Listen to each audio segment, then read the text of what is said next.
So, hello everyone, welcome back to my channel, and today's video ay wala lang. Titikman lang natin yung binili natin sa Central. So, I don't know, it's like a fritada but it's not a fritada. But it looks like because may green pea siya, tapos may bell pepper, at saka pork siya. So, parang ganon. So, hindi ko alam kung anong ano to, pero tikman na natin. Ito pala yung binili kong rice. $8 and ito 15. So yung cucumber pala dito is binili ko lang nung last time, so parang walang vegetable, so I want cucumber para sa starter natin. So kaya gamit ko ngayon guys wood na kasi binili ko lang sa labas because I don't have time na magluto or magsaing pa.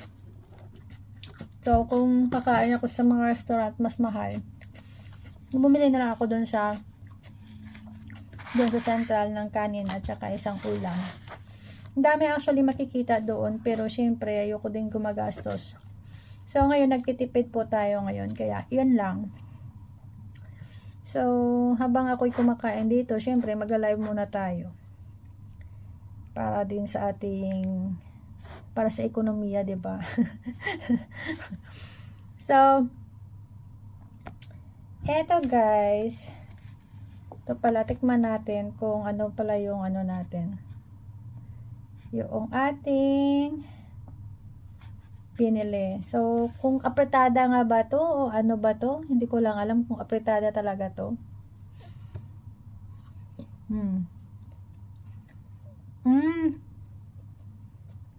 Apretada nga siya.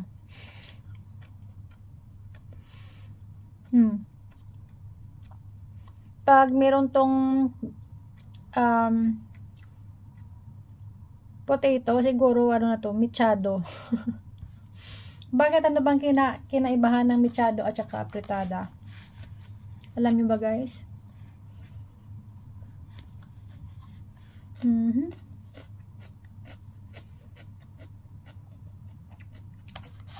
I really love cucumber. I want to put it here because I want to add a little bit of soy sauce. Mas gusto ko to kasi sa ano, yung may soy sauce tayo dito. Excuse me. So I want to add a little bit of soy sauce here. And we're going to eat our, yes.